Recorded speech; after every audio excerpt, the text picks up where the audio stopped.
Hey now, what's up everybody? My name is Mike Brown, aka ReviewKingMB, and I am here to continue my reviews of the Matrix movies with Matrix Reloaded. This is a 2003 film that is once again written and directed by the Wachowski brothers. And the plot this time around is we see Neo, Morpheus, and Trinity. Morpheus especially knows that the machines are coming. They're coming to Zion to exterminate them, to eradicate them, to end this war that's been going on for however many years. So Morpheus wants to be ready. He wants to get everybody ready and fight back. That's pretty much the plot. Now, what I think of the sequel to Matrix is, I'll be honest, when I was going into this movie, I was a little nervous.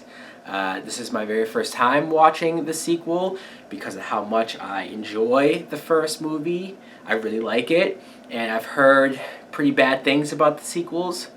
But you know what? This movie wasn't bad. In fact, I enjoyed this movie. I did. Is it better than the first movie? No, I don't think it's as strong. I don't think the story or the script is as strong, but I still had fun with it. First, let's talk about Keanu Reeves as Neo, the One. I like the fact that, okay, fine, now he's this all-powerful being, right? He is the One. He's indeed the One.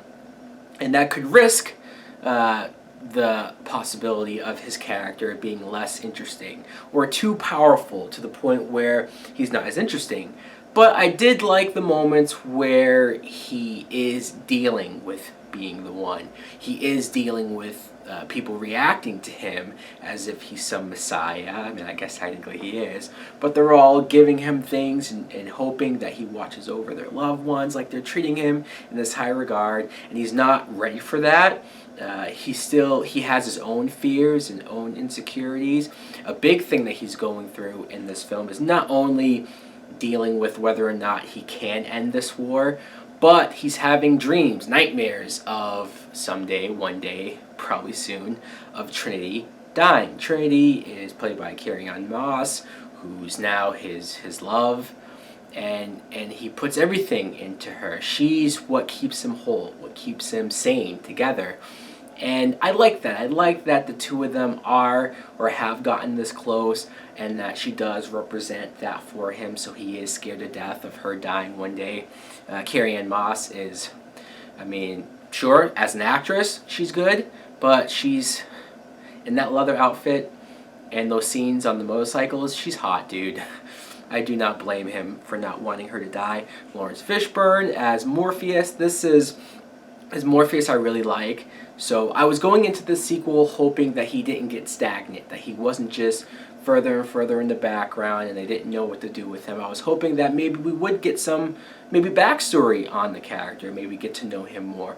And we did get that, but I don't love what we got as far as his backstory. We find out that he used to be with this character, Niobe, who is played by Jada Pinkett, who I was kind of wondering like the age difference between them, especially when originally Niobe was supposed to be played by Aaliyah, who some people might know as the R&B singer who died so many years ago. In fact, her death is the reason why she didn't get to make this movie.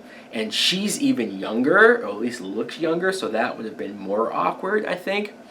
But I guess I didn't care about his love life, maybe, or just the fact that bringing in this character seemed like it was only there to create a love triangle between Morpheus, her, and her current husband, Commander Locke. And he's just there to be a dick to Morpheus and disagree with everything that he's warning everybody about and wanting to save everybody, but he wants to go the opposite way, presumably because of this triangle. Let's talk about a new character, somebody new on the team, Link, who's played by Harold Perrineau. And I like this actor. He was fine. I didn't mind that they brought somebody new into the group. I guess I was just slightly upset that we got rid of Tank, a character that I didn't mention and talk about in my first review, probably because I just thought he'd be back here and then that's when I would get to talk about him if they did more with him. But no, he seemingly survived the first movie, and then you find out in this movie that I guess he died, either from that incident or maybe something else.